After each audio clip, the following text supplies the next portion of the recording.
मोदी जी, क्योंकि आपके लिए परिवार से पहले पार्टी है, तो क्या आप भी पार्टी में परिवार से बाहर का अध्यक्ष चाहते हैं? गैर गांधी अध्यक्ष होना चाहिए मतलब? देखिए ये ना अमन जी, अगर अपनी कमेंट्री अपने पास रखा कीजिए, सवाल पूछा कीजिए और मोटिवेटेड सवाल तो बिल्कुल मत पूछा कीजिए। आपको क्या पता मैं क्या बोलने वाला हूँ? सवाल जरा 2 मिनट शांति रखिए। जी बोलिए। देखिए, पार्टी में वर्कर सर्वोपरि होता है। देश की 150 साल पुरानी पार्टी कांग्रेस को अगर आज उसके नेता छोड़कर जा रहे हैं या कांग्रेस का एक तरीके से बंटाधार होता जा रहा है, तो क्या सिर्फ और सिर्फ इसके लिए राहुल गांधी जिम्मेदार है? क्या कांग्रेस में सिर्फ परिवार ही बचेगा? उदित अग्रवाल जी, सीधा सा सवाल है, क्योंकि जितने भी लोग लोकतांत्रिक व्यवस्था में भरोसा रखते हैं उनके लिए पार्टी बड़ी है, परिवार नहीं है। सीधा सवाल पूछ रहा हूं आपसे, पार्टी बड़ी या परिवार? पार्टी बड़ी है, हमेशा पार्टी बड़ी है, और पार्टी के जो वर्कर चाहते हैं, पार्टी के गैर गांधी अध्यक्ष होना चाहिए। आप अगर मेरे को टोकेंगे नहीं तभी मैं बोल पाऊंगा। आप बोलने दीजिए ना, या आपको खुद ही अपनी आवाज पसंद है तो खुद ही बोल लीजिए, मैं चुप हो जाता हूँ। एक चीज डिसाइड कर लीजिए क्या करना है। मोदी जी, क्योंकि आपके लिए परिवार से पहले पार्टी है, तो क्या आप भी पार्टी में परिवार से बाहर का अध्यक्ष चाहते हैं? गैर गांधी अध्यक्ष होना चाहिए मतलब? देखिए ये ना अमन जी, अगर अपनी कमेंट्री अपने पास रखा कीजिए, सवाल पूछा कीजिए और मोटिवेटेड सवाल तो बिल्कुल मत पूछा कीजिए। आपको क्या पता मैं क्या बोलने वाला हूँ? सवाल जरा 2 मिनट शांति रखिए। जी बोलिए। देखिए, पार्टी में वर्कर सर्वोपरि होता है और लीडर पार्टी का वो होता है जो कांग्रेस के वर्कर चाहेंगे। जो आप चाहोगे वो नहीं होगा, जो कांग्रेस के वर्कर चाहेंगे वो होगा। आप कहीं भी कांग्रेस के वर्कर के पास चले जाइए, मैं लीडर्स की बात ही नहीं कर रहा, ना मैं उदित अग्रवाल की बात कर रहा, ना मैं अदिति जी की बात कर रहा, ना मैं धीरज गुर्जर जी की बात कर रहा, मैं कर रहा हूं कांग्रेस के वर्कर्स की बात। 99.99% हिंदुस्तान में कांग्रेस के जो वर्कर्स हैं वो गांधी को अपना लीडर चाहते हैं, और डेमोक्रेसी और लोकतंत्र में यही होता है, जो वोटर होता है ना, जो वो चाहता है वो होता है।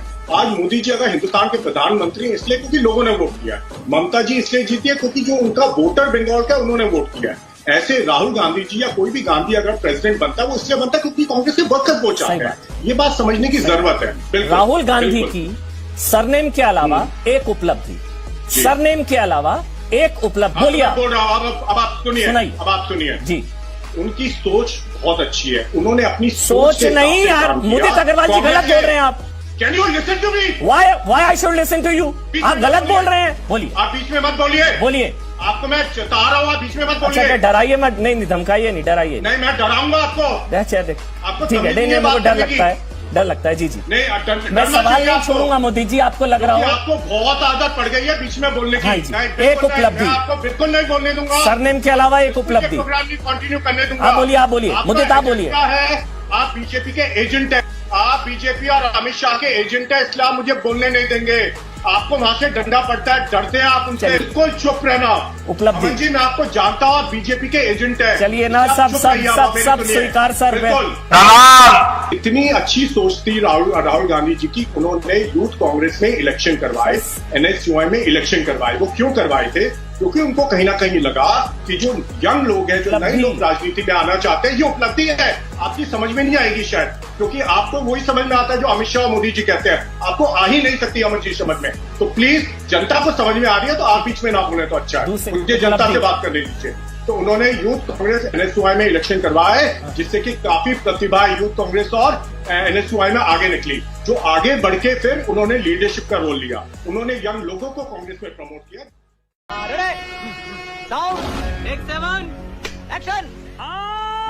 सीधी जी, ये डर किस चीज का? राम भक्त कल्याण सिंह से क्यों डरे? ये कट्टरपंथी, दिक्कत क्या है, प्रॉब्लम क्या है?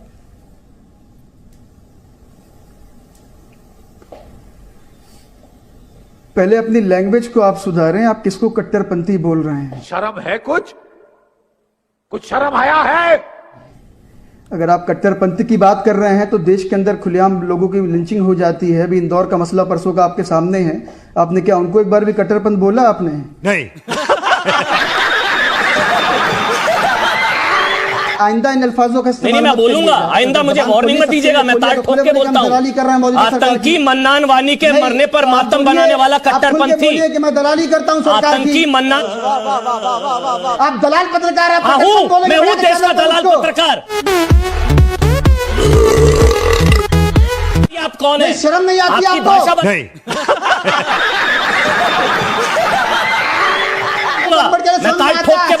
दलाल हो आप। कल्याण सिंह नहीं, मौजूदा उत्तर प्रदेश के सरकार पूर्व दलाल मुख्यमंत्री पत्रकार हो आप। सम्मानित आप एक नंबर के राज्यपाल भोले रहे। हो। पहला सवाल वही जो हमारा हैशटैग है इंडिया का डीएनए, क्या कहता है सर इंडिया का डीएनए आपके हिसाब से? इंडिया का डीएनए कहते हैं कि हम सब एक हैं। मतलब मैं अगर ये समझूं कि 2014 में ब्रांड मोदी लहर और 2019 में राष्ट्रवाद की लहर। नहीं, 2014 में भी ब्रांड मोदी नहीं था, ये तो आप अखबार वालों ने बना दी। तो जेटली को तो इकोनॉमिक्स पता ही नहीं है, तो इसीलिए इस हालत हुई है। अरुण जेटली से इस अति प्रेम की वजह कुछ? मेरा कोई प्रेम नहीं है, मैं उसको जानता भी नहीं हूं। इतना है कि प्रेम का तो सवाल ही नहीं है। आपका ये प्रेम कई बार छलका है। नहीं, प्रेम आपका प्रेम से मुझे संदेह होता है। अब्बास बेटा बहुत बढ़िया मुन प्रचार आप में तो यह है कि जो जेटली के पीछे चपलूसी करेंगे तो मुझे प्रमोशन मिलेगा, मुझे टेलीविजन में अच्छा काम मिलेगा, नहीं मिलेगा तो निकाल देगा, ये डर है आप लोगों के दिमाग में। मेरे को तो ऐसा धक धक हो रहा है। मेरे को भी माने तो सर मैं एक सवाल नहीं, मैं पूछूं कुछ आपसे? बुरा नहीं मांगूंगा, आदमी मत बुरा मानिए, मैं कुछ कहूंगा तो। मैं सर बुरा ना माने तो मुझे ऐसा लग रहा है मैं बीजेपी के भावी शत्रुघ्न सिन्हा से बात कर रहा हूँ। नहीं, मुझे लगता है कि किसी दुष्ट के साथ मैं इंटरव्यू कर रहा हूँ, अगले नहीं करूंगा।